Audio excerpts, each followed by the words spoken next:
Welcome to The Kitchen Table, a conversation about faith, music, and culture. Join Shine.fm's ministry director Brian McIntyre Utter and his son Jake around the table for this week's chat. Welcome to The Kitchen Table. My name is Jake. And I'm Brian. And we're so glad to have you back for another episode of The Kitchen Table Show. A quick rundown of why we started the show. Dad and I are very media-driven people. We love creating content for you guys. We started this show in a way of encouraging you to have conversations as young adults and with parents. Dad has always been a very open book for me and has allowed me to ask hard questions of faith and of spirituality. We just want that to be open for you guys. And so we created this to encourage parents to have these conversations with their teenagers, with their young adults, and with their children, just to have an open conversation about Jesus Christ and how he loves us, even though in hard times and in hard questions. How the show is run and set up, we do our faith discussion for the first 20 to 30 minutes of the show, and then we move into a segment called Music Matters. And in Music Matters, we talk about music because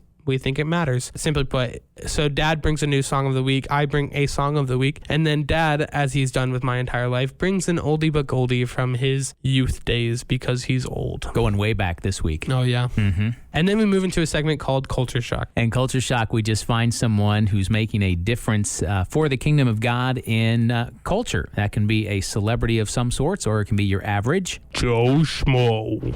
Which we will have a Joe Schmo coming up a little bit later in Culture Shock. So we want to move Is his name actually Joe Schmo? His name's not Joe. No, then it's not an actual Joe Schmo. It's a general term. I know it is, but So, I want you to find a Joe Schmo. Well, I don't know if I definitely can't do that. Okay, but we'll pray for him then. His name is Simon. So it's not Joe. It's not Joe. So find something that rhymes with Simon.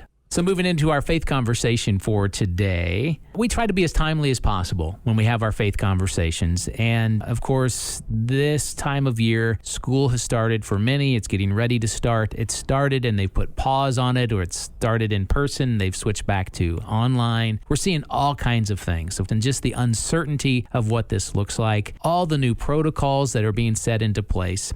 You started school on Monday. I did. Classes on Monday. You've done your first week, and there have been a few COVID cases on campus. But honestly, with the testing, they probably came back to school with it. Yeah. So, and some have gone back home to isolate, or they're in quarantine here on campus. They have a special building set up just for that. The school's taking a lot of precautions.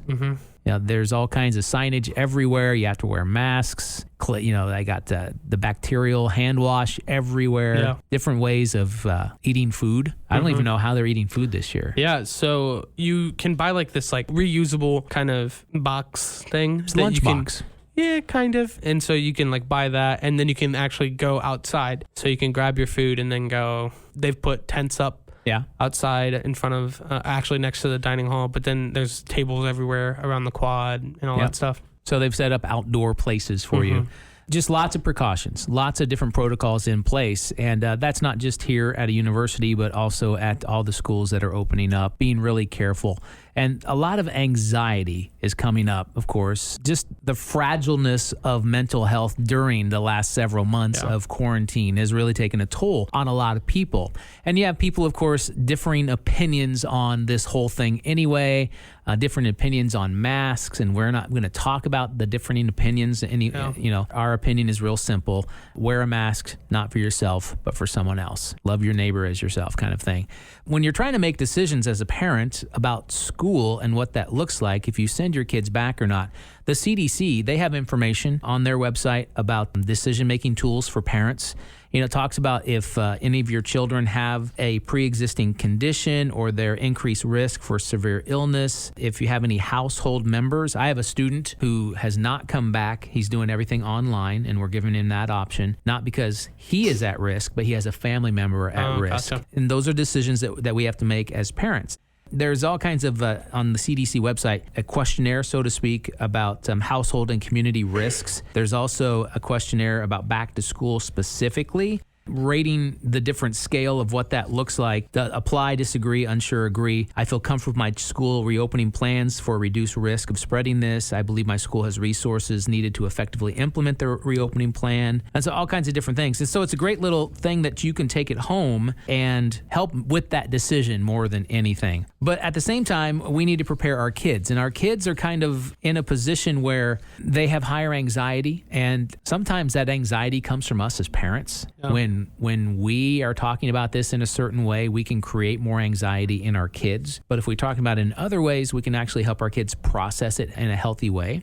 Questions like, what are some good ways that we can explain to especially younger children? How much information should kids be told so that they're not frightened? These are certain questions that we have to ask ourselves. You see, kids respond well when they're reassured and there is a stable schedule. In fact, children, in my opinion, in my perspective, thrive off of schedule. We had you on a schedule. In fact, if you have infants, read the book Baby Wise. It's amazing. And also your younger brother on a schedule, and you thrived when you're on a schedule. Keeping a calm and informative environment at home is also important in this. If we're anxious as parents and we're panicked, that's going to transmit to the kids, and they're going to feel that same anxiety and panic. Starting a routine, a schedule in the few weeks prior to school is important, and we kind of do that. We get you back into the sleep schedule of things so that you can get into normal sleep patterns from not summer sleeping. Remember that? Because summer sleeping, you just go to bed whenever you want to, which is not probably a smart thing. But so that's important. Setting a specific wake-up time, specific outside time, bedtime, that will ease in the transitions that they're going to have to take during school. Another thing is being open to questions and having small discussions with kids. And I think that's important. Are you given space to have discussions? It's kind of like the thing with your university is there's like state guidelines from the higher board of education, and those are the ones we have to follow. Yeah. Are you given space to process it? That's the hard thing, is that, especially here, with it being the end of the first week, it's a lot different. Yeah. It looks a lot different. It feels a lot different. Olivet has offered a lot of like counseling services, and we've always had free counseling here at Olivet, but I think a lot more people are taking that this year. It's just kind of hard because it wasn't what you were used to before. That, but also just knowing you're always on edge. And when you're on campus. Why are you always on edge? Because one, technically we're supposed to, it's a weird rule in like, we're supposed to wear a mask outside. That's only if you can't maintain 6 feet. Okay. If you can maintain 6 feet, you don't have to wear a mask. Right. So if you're like walking by yourself or walking with your family unit, which is your roommates.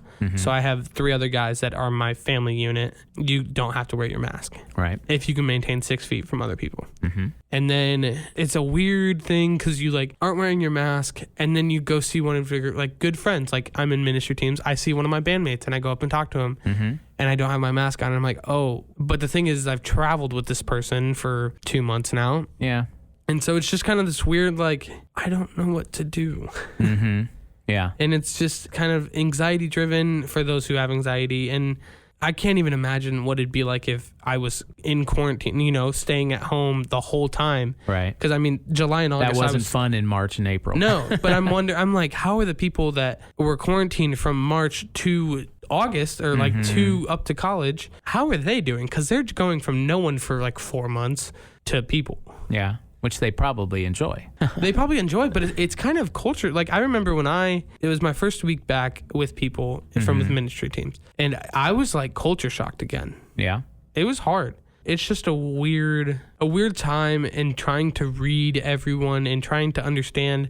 One thing I've noticed is that there's people that are anxiety driven about COVID, especially, and about like, we shouldn't be leaving campus. We should be staying on campus. We shouldn't hang out with anyone. We shouldn't.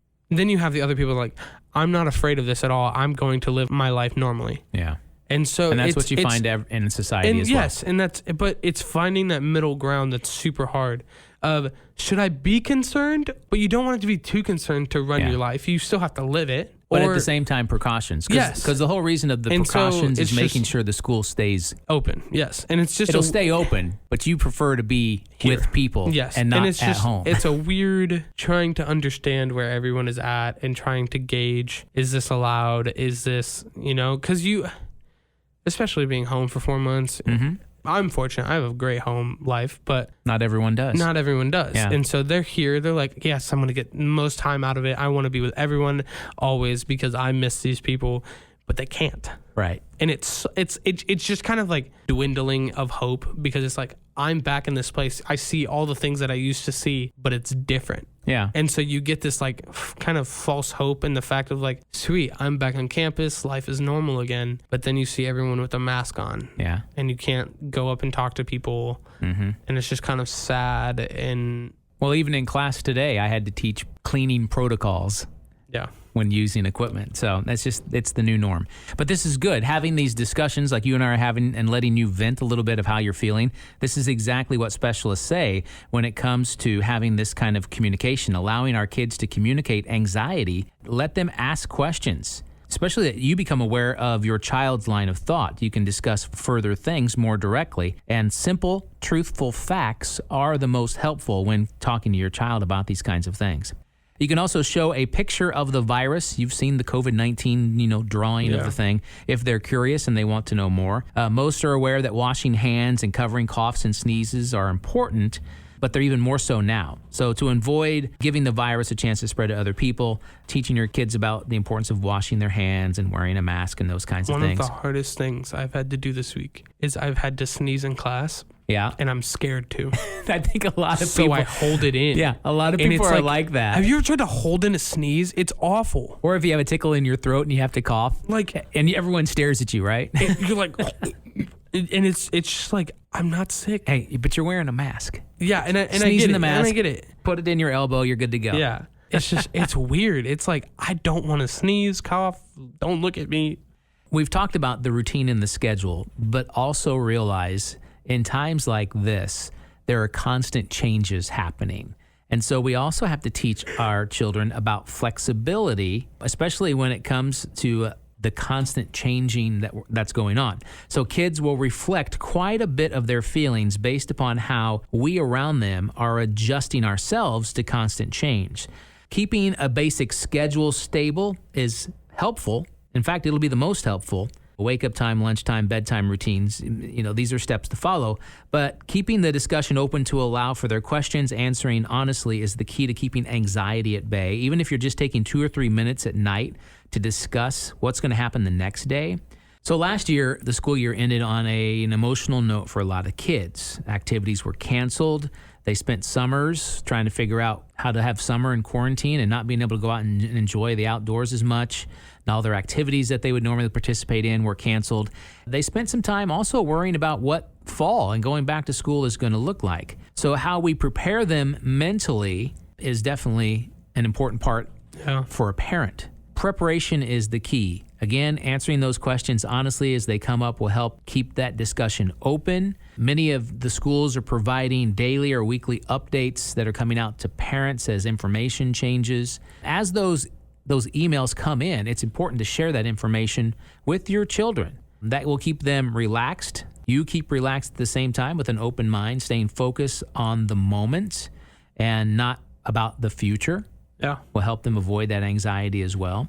We already know that kids will have to social distance, especially in the classroom. So here are some tips explaining to them about how important this is, how they understand that. So the term social distance is a hard concept to get across to children and even to some adults. So if you keep it simple and show them the physical space, they will likely understand the concept better. So they've talked about 6 feet. So figure out something, you can buy like the pool noodles that are about 6 feet long. Yeah. Kind of use one of those. We're social creatures. There's no other way around it. Allowing them to talk together, to be active with other kids is very important, but showing them that physical distance that they will need to keep will help them understand that they will still be around children, their classmates. They'll still be around teachers. They're just going to be a bit further apart than before. One of the things parents teach children is how to share. Yeah. And guess what? You're no longer allowed to share. Yeah. Is it problematic that we're not allowing them to share when it comes to school supplies or trading lunch? Oh, I don't like that. Hey, do you want to trade this for that at lunch? Can't do that anymore. So what are some ways that we can handle teaching our kids that we can't share right now, still maintaining the mindset of it's important to share? I'm trying to think back to when I was in elementary school. Mm-hmm. And if this were to happen, I can't imagine what would happen. I applaud these little kids that are just being troopers, And some may not know what's going on. And that's really hard. But the fact that they're doing this with a humble heart, it's just insane. It's kind of been thrust upon them, and they're trying to deal with the best way they can. And the thing that sucks is that they had to grow up a lot quicker because of this. Yeah. They had to really kind of be more mature in the fact of, I do need to wear a mask. Yeah. It's really hard. The amount of fear, you hear COVID-19, but think of that in like the mindset of a 9-year-old. Yeah. I mean, they probably were happy that quarantine happened. They got this 5-month summer. Not really, because they did school online. They did do schooling, but I mean, it's different. It's so scary. I mean, even as a 20-year-old, I'm scared. And just the fact of, we don't know what tomorrow looks like. We don't know.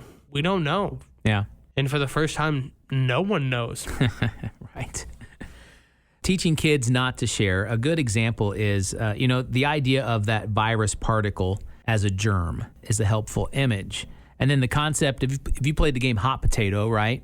It allows them to share stories, and instead of tangible items, what we're reinforcing is keeping hands to self, as well as lunch and school supplies to self. So especially younger children, preschool, kindergarten, there's constant reinforcement that's going to be needed. And so teaching kindness in words rather than physical acts of sharing as kindness can help redirect behavior there. So again, try to figure out how to teach kindness in words. Another thing is hand washing will be more important than ever. What are some fun ideas that we can teach kids to wash hands? Well, hand washing at home is establishing part of that routine. Practice hand washing once an hour at home. Kids get used to counting or doing their ABCs while washing their hands. And washing them and modeling this behavior at home is going to be greatly helpful. So do it at home. They'll continue that behavior at school as well. Now, when it comes to requiring children to wear face masks on the bus when they're not at their desk, and some of them have to wear them even at their desk, it just depends on the school and the regulations. How do we prepare kids for that? Well, again, modeling and practice is the key. Allowing them to play with the mask, get used to it's going to help. Modeling the proper way to wear the mask. I'm constantly telling your younger brother who slides it down off of his nose or slides it down onto his chin, and he doesn't even realize it. Pull it back up, pull it back up. So each child's going to be different. Their comfort level, their preferences are going to be different. Modeling how to wear the mask at home is going to help greatly. Teaching kids to speak clearly and slowly is going to help them learn to communicate with a mask on, because you have to. It's more difficult. It's a muffled sound now. Covering the face, of course, makes facial expressions and nonverbal cues and modeling speech more difficult. So practice talking with your child, speaking up, laughing, making angry faces, surprise faces, happy faces with the mask on, and they'll be able to read the eyes making those kinds of faces. Yeah, that's because that's the cues we can actually get, is looking at people's eyes. Now, just remember this. Children are going to adapt very quickly, and often it's more quickly than we do as adults. We want to move on, and we want to make this as fun as possible for them in the process of getting them ready and just not doing away necessarily, but easing the anxiety that they're facing. So some strategies for overcoming social anxiety. This is, we've talked about the anxiety of COVID, but there's also just the general social anxieties heading back to school also deal with. Deal with some of the physical problems. It is hard to think if your body is stressed. Using calming strategies like mindfulness, breathing exercises.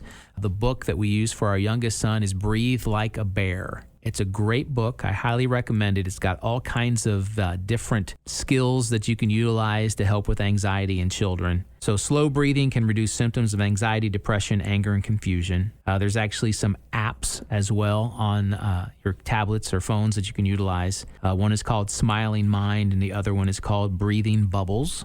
Fear and anxiety are normal, and they benefit us by helping us respond efficiently to danger. So rather than read your body as under threat, think about the changes as helpful. Your body is preparing you for action. Avoiding your fears is not always the answer. Being fully exposed to them is not all the answer either. Providing overwhelming social experiences may lead to overwhelming fear and failure, and may make anxiety sufferers less likely to try again or at all. So start small and build courage.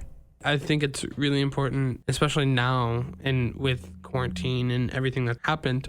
I've noticed it on campus a lot, and the fact of a lot more people are understanding towards each other. Yeah. That's a good thing. But there are some people that are like, I'm not gonna wear a mask, or Then they'll be asked to go home. I'm not gonna name names. It's an interesting time, and it breaks my heart to think of these kids who, not that they get a normal childhood, but they've lived through something that no one else has as a kid. They're going to be the only generation that has lived through a pandemic as a kid. It's crazy to think of, what if it was my generation? Yes, I'm 20, but 10 years ago, and this happened, I'd be their age. Yeah. So I just salute to all of the kids out there that are pushing through this. And it is important to be aware of the anxieties that you have. And parents especially help find ways to combat that. I've been going to therapy for 5 years, and to a kid's mind, therapy, or to a middle school. I remember mom wanted me to do therapy in middle school. And I was like, no, nothing's wrong with me. I'm literally fine.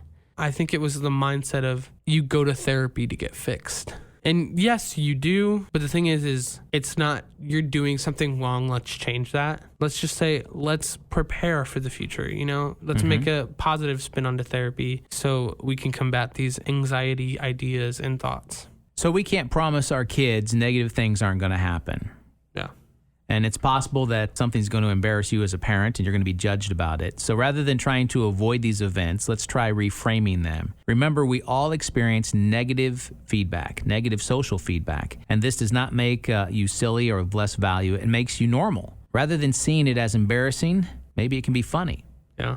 It is the perception that something is a threat, not the reality. Reasoning with your child to help them see your perspective may not change theirs. This reality only changes the positive, real experiences that they're facing. So there's lots of different ways we can process this, trying to prepare our kids. Again, what we've talked about here more than anything is modeling it for others. Also model scripture for your children. Philippians 4 is a great verse when it comes to anxiety. Verses 6 and 7, do not be anxious about anything, but in every situation, by prayer and petition with thanksgiving, present your requests to God, and the peace of God, which transcends all understanding, which transcends all anxiety, I'll put that in there, will guard your heart and your mind in Christ Jesus.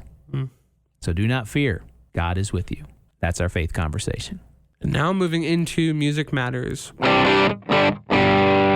Okay, today on Music Matters, we celebrate the generational differences of music. I bring a new song, Jake brings a new song or a song he likes from the week, and then we'll dive back into the vault for an oldie but goldie. But first, my new song. I've got a new one, and I really, really like this song. I just heard it for the first time today.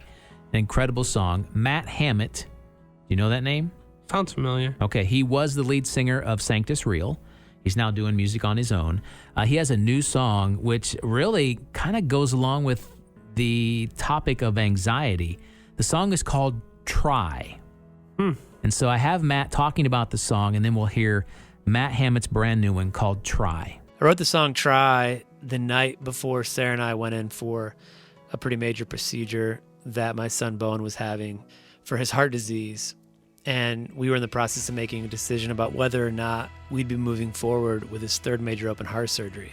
And it wasn't just that decision, it was also the toll I could see it was taking on Sarah as a mother. And I could also see the stress that it was causing my other 3 kids. And as a leader of a family, and as an artist and a provider, I was juggling a lot of really difficult questions about life and faith. And growing up in the church, I felt that expressing complicated feelings, especially about faith or doubts, made me a weaker believer. But the older I get, the more I realize that we're meant to bring the burden of doubt and the burden of complicated questions and the burden of not liking the answers before God. And when we can find a safe place to express those thoughts and feelings, we don't grow weaker in our faith. He actually becomes stronger in our weakness. So I hope that when people hear the song Try, that it gives them a space to be able to just pray their doubts and fears and complicated feelings, whatever it may be, and that even in that moment, they would come to the Lord with those burdens, lay them at his feet. Even if they don't find the answers they were looking for, that they would find that he cares and they would find rest. He's not afraid of your love, so go ahead and let it all out.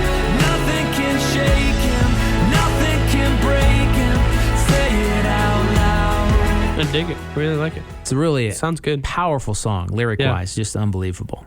Well, I am a big fan of worship music and contemporary worship music because that's what I play. That's what I'm surrounded by. One of my favorite bands that releases music, North Point Worship, they're kind of on the up. They're not like Hillsong and Elevation level yet, but they're kind of on the up and up. But they just released a new album, and this is the title track from that album. It's called Praise Your Name, and it features Desi Raines. And it's just a great song of how praising God's name is just going to be the best thing, and especially in hard times. So here is Praise Your Name by North Point Worship featuring Desi Raines. I praise your name in every moment I would choose to sing. With all I am, with every breath I take. They're putting out some great music there at North Point for sure. They have several different bands that you hear. Okay, it's time now to open the vault and go back in time. It's our oldie but goldie. We're going back to 1982. I was in middle school. 17 years? I was in middle school in 1982. This one is Leon Patillo. Yeah, because you would have been like 12 then. Yeah, 12, 13. 17, so yeah. So the artist is Leon Patillo. You've probably never heard of him. I've never heard of him. Yeah, very talented singer. Lots of music in the 70s and 80s. I actually know his wife. His wife, I don't know if she still is, but at one time she was the president of the Gospel Music Association. Oh, really? Yeah. But he had a song as number 3 on the charts that year called Cornerstone. So we're going to go back in time and listen to Leon Patillo, Cornerstone, from 1982. Wonderful Counselor, the mighty God, the everlasting Father. Wonderful Counselor, the Prince of Peace. It's a different version. It wasn't the Cornerstone that I was thinking of. You were thinking but- of the newer version of the song. Yeah. Different But song still altogether. Great. Still good. And that wraps up Music Matters. And now moving into Culture Shock. So you've got a Joe Schmo for me today. I have a Joe Schmo, and the Joe Schmo is only 9 years old. But his name isn't Joe. His name is Simon. Simon? Simon. Or Simon? Simond. Simon. That's a first. Yeah. I've heard Simon, Yeah, right. not Simon. So Simon lives in Los Angeles. You've seen homeless people that have signs on street corners. Yes. Asking for help. Mm-hmm. Well, Simon saw a sign. Guy in the street corner or on a sidewalk somewhere holding a sign that basically said, "Need money to eat, please help." And Simon, when he was 8 years old, it impacted him. He said, "I had like $5 in my pocket. I wanted to give it to him, but we'd already passed him. And so I told my dad, I want to help them." And he was like, "Well, I can turn around and we can go give him the $5. I said, "You don't understand. I want to help them all." Now, this is an 8-year-old kid at the time, right? So his dad's name is Russell, founded a not-for-profit called Share Hope USA. And their whole purpose is dedicated to bringing hope, compassion, and kindness to homeless friends. Russell, the dad, says he's always been very giving, and I just had to comprehend what that meant.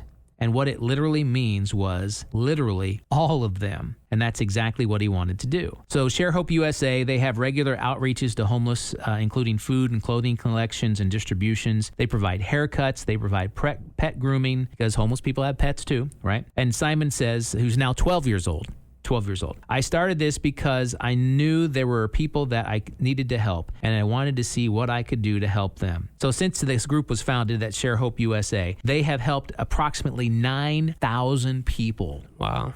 Through this network, and this network has mostly been built through social media, Facebook and Twitter. So their main mission is to the homeless. They also sponsor an annual Play-Doh drive for local hospitals. Oh, that's awesome. So they collect Play-Doh that launched in 2016, and they're able to make a difference to kids who are in the hospital, giving them a thing of Play-Doh. So last year, they had 3 pallet-sized bins of Play-Doh that they gave out to the Children's Hospital of Los Angeles. Wow, that's awesome. Look at that average Joe Schmo. Killing it. Simon says, "I really want to just be almost all over the world. I want to be everywhere helping whoever I can." And he's 12. And he's 12 years old, making a difference. Man, go Simon. To the least of these. Congratulations, Simon. Thanks for making a difference. That's what Culture Shock is all about. And that wraps up this episode of The Kitchen Table. If you want to stay in contact with us, the best way to do that is by going to the Shine.fm Facebook page and going under the group tab and finding the Kitchen Table group. We can just continue on the conversation and share music with us. Share your average Joe Schmoes or difference makers in your culture. Yeah, because we love those Joe Schmoes like Simon. And so we just really want to know that.